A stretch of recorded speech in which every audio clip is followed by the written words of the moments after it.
दोस्तों सब्सक्राइब करें और इस बेल आइकन को दबाएं और पाएं वीडियो सबसे पहले।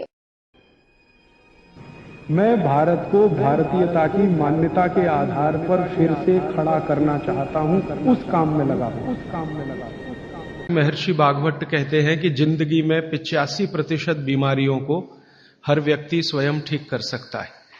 तो अब तक जो मैं बात कर रहा था कल तक, वो 85% वाला हिस्सा था।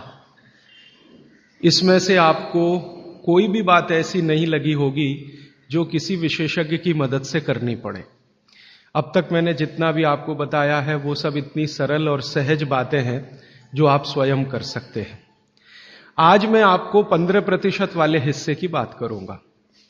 जो बचा हुआ 15% हिस्सा है जिसमें किसी विशेषज्ञ की जरूरत है, वो वाली बात आपसे शुरू करूंगा।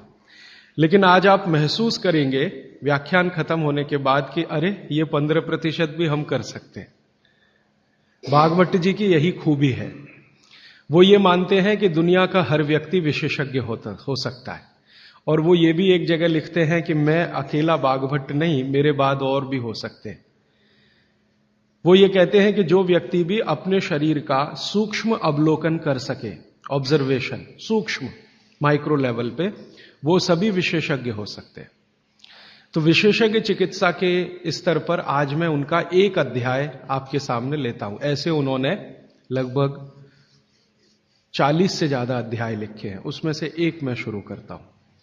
भागवत जी ये कहते हैं कि जब विशेषज्ञ चिकित्सा की बात आए, गंभीर रोग जैसे कैंसर है, डायबिटीज है, अर्थराइटिस है, तो इसमें वो कहते हैं कि भगवान ने, प्रकृति ने ऐसी व्यवस्था बनाई है कि विशेष गंभीर रोगों की चिकित्सा भी आप बहुत आसानी से, सहजता से कर सके।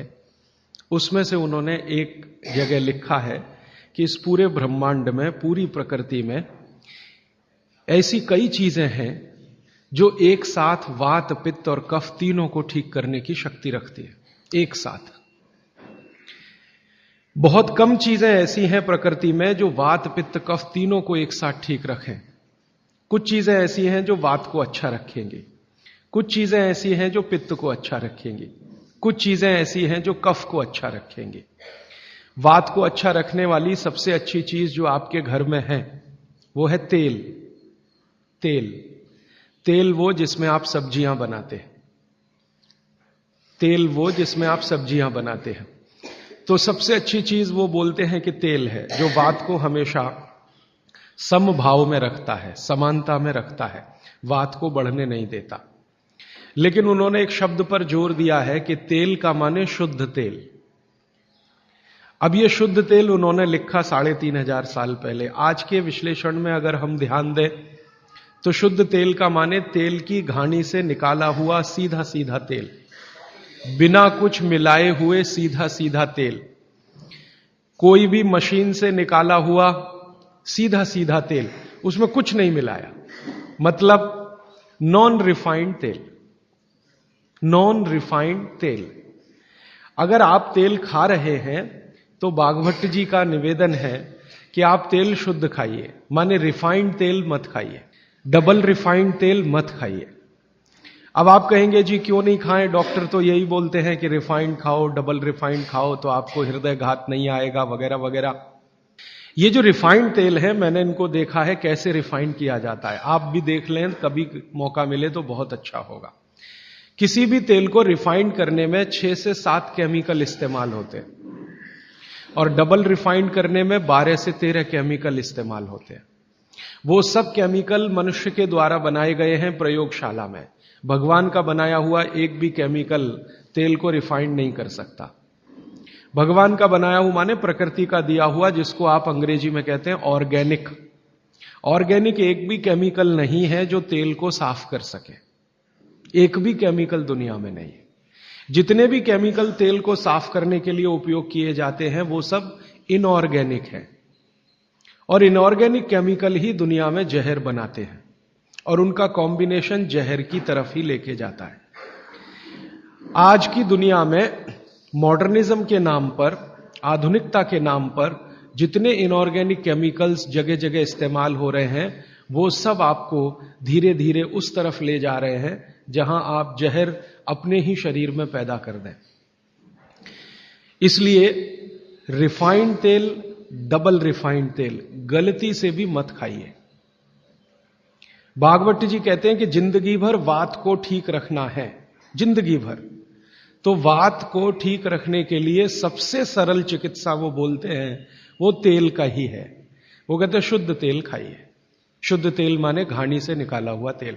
अब आपके मन में दो प्रश्न आएंगे तुरंत कि शुद्ध तेल में तो बास बहुत आती है। हां, सीधा प्रश्न। दूसरा प्रश्न आएगा जी शुद्ध तेल बहुत चिपचिपा होता है, गाढ़ा होता है, चिपचिपा होता है और बास अलग से आती है।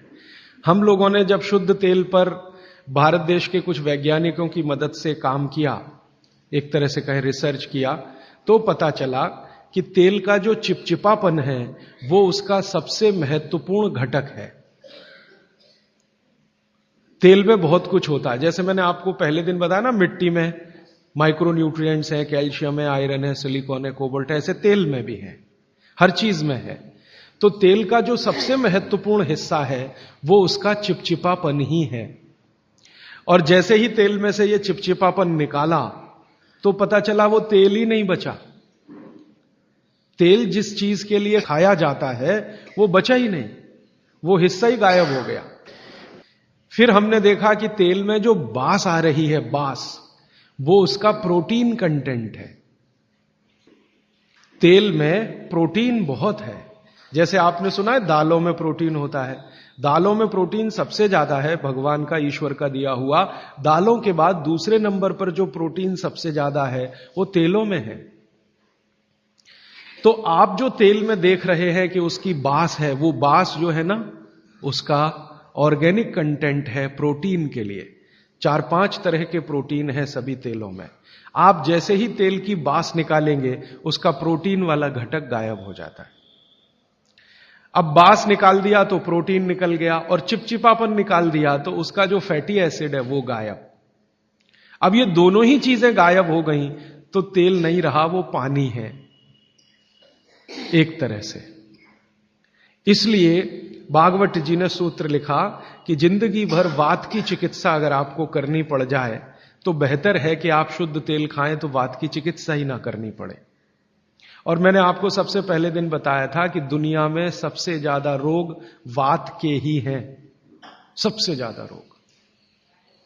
ये घुटने दुखना से लेकर कमर दुखना, हड्डियों में दर्द, ये वात के तो रोग है ही। सबसे खतरनाक वात का रोग है हार्ट अटैक, हृदयघात। सबसे खतरनाक बात का रोग है पैरालिसिस। सबसे खतरनाक बात का रोग है ब्रेन का डैमेज हो जाना। तो ये खराब से खराब जो रोग आपकी जिंदगी में है, इनमें वात के खत्म हो जाने की या वात के पूरी तरह से बिगड़ जाने की भूमिका सबसे बड़ी है। दोस्तों, सबसे पहले तो चैनल सब्सक्राइब करें, फिर लाइक, कमेंट और शेयर करें। और हाँ, हमारा एंड्रॉयड ऐप डाउनलोड करना ना भूलें।